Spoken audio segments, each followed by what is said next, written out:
Hello and welcome to the Kundalini podcast. That was Zen. This is Tao. I'm Vivek Govekar. Namaste. This is episode 80. Beautiful day. A little overcast, cloudy, but beautiful. So today I thought I'd talk about a couple of themes that I've mentioned in previous videos about karmic loops, what it means to finally let go of certain things, getting closure on some issues or not getting closure on issues, and how to cope with that, and how this process of hitting a reboot, hitting a reset for your brain and a clear break from the past, how that works, how to go about doing it, and what that means for closing these karmic loops. For example, let's say you have set up a pattern. You are in a relationship and the points of friction are a certain thing. One person might be neat and tidy, the other person might be messy, but it becomes a recurring pattern because that's who they are inherently. And changing to be like the other person always creates some kind of friction, or wanting to change the other person to what you think is normal creates friction. So that sets up a pattern. It brings about friction, and then your entire life with that person and your relationship is now based on this point of friction that you cannot agree upon, right? Obviously, negativity is always a bad thing on any path of progress. If you want to do something in life which is positive, creative, a point of friction is going to weigh down, not only during the point of friction, but let's say you're at work and you were reminded, oh, I was supposed to do this. Oh, now this is going to cause me anxiety because this didn't get done and that other person is going to be mad at me, or something like that. Obviously, that thought, along with all the other stresses we face in life, along with all that we go through, is not a good one. It's not going to be conducive to something positive happening in your life, and it's going to take away from some of that energy that you could have put into a positive thing. And here's what we do sometimes is we set up these triggers for ourselves, buy into what society tells us, try to please everyone, and end up making our own lives worse.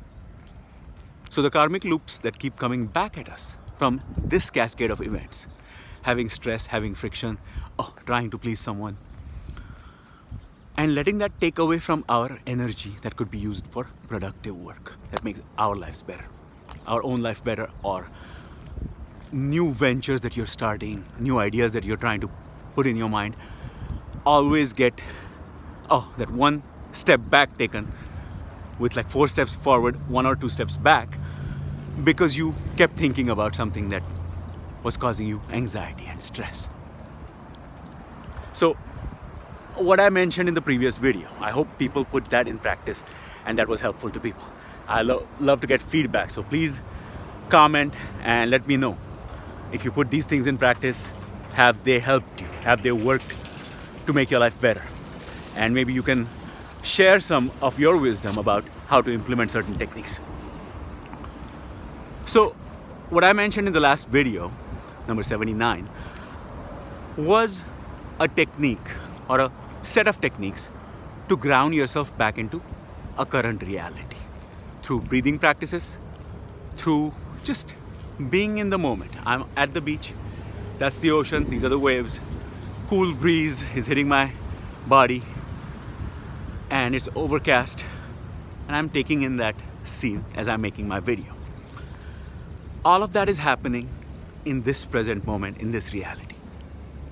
And the deeper you get into that reality, through breathing practices, through alternate nostril breathing, affirmations, is going to help you set the course of making the best of this moment and moving forward without the baggage from the past.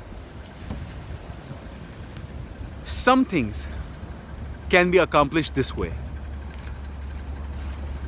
and other things that have been a feature in your life for a long time may not be so easily dealt with. And for that, you need other mechanisms and other methods. So, which is why I brought up relationship issues, because that is something that tends to be in your life for a longer period of time, grooves deeper patterns. As a result of my divorce and moving out west, I had the opportunity to get a clean break from many of these patterns. And I had already set up a mechanism to cleanse my mind and start on a new track. But you realize that sometimes with relationships, when you don't get closure on certain events and they keep creating this harmful energy within you, then how do you cope with that? So on a day-to-day basis, of course, you have your alternate nostril breathing, gratitude, a practice of affirmations. I am calm. I am at peace. I am strength. I am positivity. Just by saying that, believing it completely, you're visualizing a good day. And then, in the middle of that day, as you're making a video like this, or some other activity, let's say something hits you back from your previous life. Ah, that memory. Oh, now I have to deal with this person. And oh, this brings back this anxiety. Well, your mechanism of bringing yourself in your grounded reality, in being in a state of calm, is shattered. And what that indicates to me is that the deeper work that needs to be done about that relationship, about the past, if it's still bothering you, if it's still inside you, you have to take a few moments in your day and address that as well. Focus on those issues as well. One of the other techniques that I use to deal with these kind of issues, long-standing ones for which I have not received closure, is to do cathartic writing. I have mentioned cathartic writing before, where you just sit there and write whatever comes to your mind, stream of consciousness. It's in my mind, it's a thought, it's put down on paper. And once it's put down on paper, it's out of my mind. Do it as often as needed for whatever issues that you need to do it. So even with your mechanisms like positive thinking, affirmations, habit of gratitude, alternate nostril breathing, meditation, mindfulness, deep-seated issues have a way of showing up. And the indication is when your equanimity is shattered, when you're disturbed by those events, it is just an indication from your mind that certain issues have yet to be resolved. Oh, an opportunity for me to work on those. So for issues like that, when I'm in an emotional mood about my past relationships, about my past, which comes back, I start writing.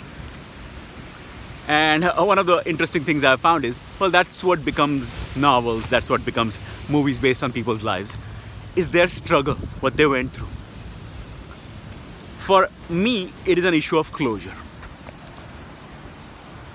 In my past relationship, a lot of issues were related to communication. Poor communication, and communication that was not satisfying or not giving somebody the credit for doing something that they have done, not applauding them wholeheartedly. When I dwell on that, when I start thinking about my past, I realize that, one, in my mind somewhere, in my childhood, there was an approval-disapproval mechanism set up. So that I needed that applause to move forward. And people learn to manipulate that. Either applauding you for things that they want you to do, or just withholding applause, or any kind of affection when they felt like it, to manipulate you emotionally. So partly it is something that is inside you that needs to be fixed. In my case, it was receiving approval, or wanting approval, or doing it to show somebody. So a major change to be brought about within myself. Do it for the task itself. And then if you have your Taos and meditation, being in the moment, it's about enjoying the movement, that moment. As it says in the Bhagavad Gita, Karmanye vadikaraste ma phaleshu kadachana. Which means, you are entitled to your actions, but never to the fruit of those actions. Right there. Profound revelation about anything to do with approval and disapproval. I have my body, I have my psyche, I have my mind, And it's the actions that I undertake that I'm entitled to, that I can do with my hands or with my mind, with my thoughts, writing something down, taking pictures. The fruits of the actions. Now, this is a very deep concept. Goes to the root of everything that we face in society today. If you sing a song and are good at that, and are completely focused on the ability to sing and how much pleasure it gives you, the mechanism that is set up to say, oh, but you're not successful yet, you don't have an album out, and there's not that many likes on your social media feed because you're not famous yet, has no room. Those are all fictitious things in your mind based on what you could have. Believe that that's how it will happen and that there'll be no obstacles to that path. But if that was achieved, oh, that would be such a better use of my singing ability. And we lose the ability to just spontaneously sing. I have mentioned this in one of my previous videos about a singer named Kumar Gandharva, who said the ability to sing just for pleasure, just people hanging out and decided, okay, let's break out in song, and we had a good time, has to be cherished and thought of as very important.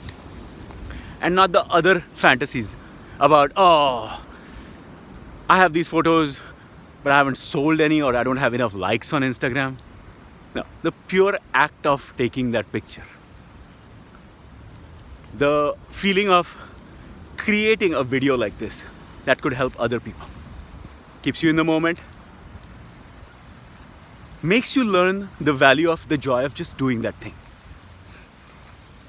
Removes the fantasies from your head because now you're grounded in the moment. And when past issues arise, like they did in my mind, oh, this is why I was acting this way.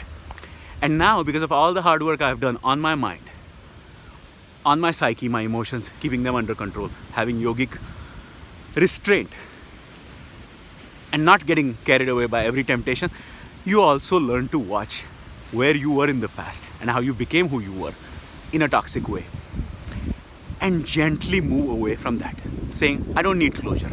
Oh, somebody was withholding affection, not giving me approval, and that was a control mechanism, and I felt agitated because of that. I let go.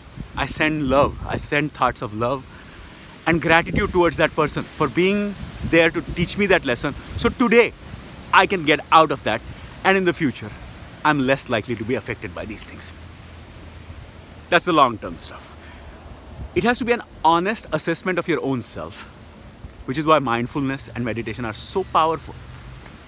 Everything you see out in the world, everything that is projected out, is seen through the prism of not just your eyes, but the mind attached to the eyes. And you'd be amazed at, after you have peeled away the layers, how it looks versus how it used to look before. For that, you require hard work towards your own mind, towards your own psyche. And remember that the long-standing things that have grooved longer patterns are not easily resolved by a state of grounding, being in the moment, alternate nostril breathing, all the techniques I mentioned. They require special effort and might take a long time. But there, things like cathartic writing, stream of consciousness, putting things out on paper, reflecting back on that, reassessing yourself, being honest, seeing your own flaws as well, and making the best attempt to send a gentle, powerful healing energy, nurturing energy, even to those events in your mind, to those people in real life, and saying, I bring closure about by my own actions, and moving on to the next thing in life. Again, a habit of this will be needed, and done gradually will bring about the best results in your life. I hope you found this helpful. This is Vivek Govekar signing off. Peace, love, blessings. Be well.